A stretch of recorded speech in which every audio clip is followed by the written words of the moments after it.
Good morning, everyone. Today I'm going to read to you The Lion Inside.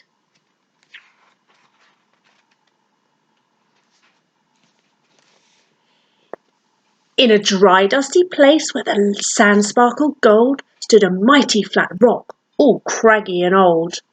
And under that rock, in a tiny full house, lived the littlest, quietest, meekest brown mouse.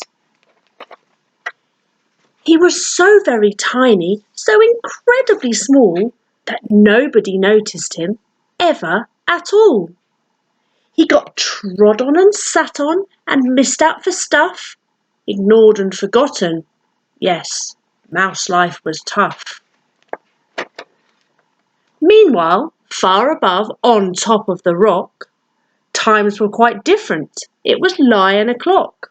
This huge toothsome creature made sure everyone saw how important he was by how loud he could roar.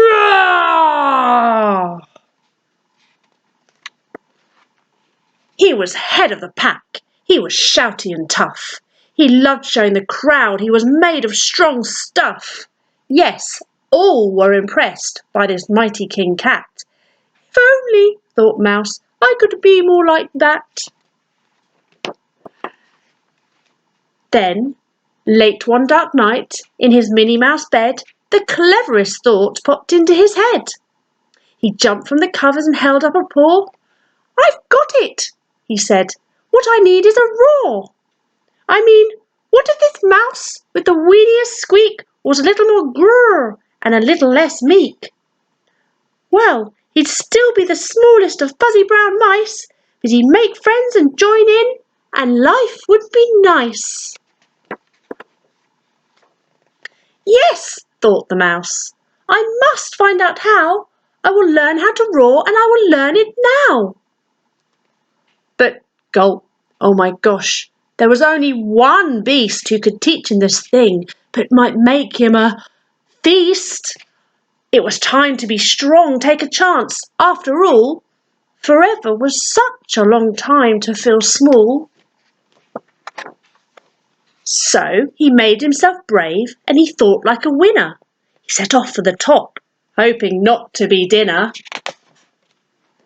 The further he climbed, the closer he got to the slumbering lion reclining on top. Then, at last, as he stood on his tippity toes, he found himself suddenly nose to nose.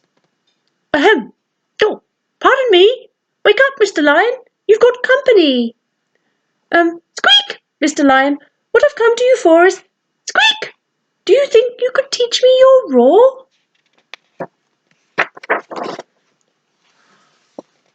A silence befell that twinkling plain. Lion opened his eyes and puffed out his mane. Time slowed right down. Why, it felt like a week. Then he opened his mouth and let out an eek!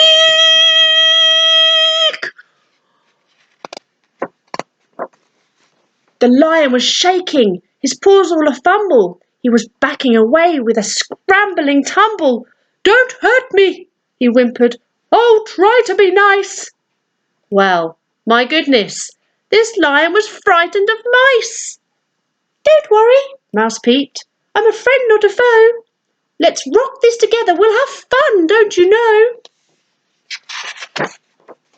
That was a magical moment for sure, when Mouse didn't feel at all small any more. He had found his true voice and learned to speak out, and for that you don't need to roar or to shout. And from that day and always, the two were a pair. They both liked that rock better, now that rock was to share. The mouse, while still little, felt big in his head, and Lion, he still roared, but with laughter instead. Yes, that day they both learned that no matter your size, we all have a mouse and a lion inside.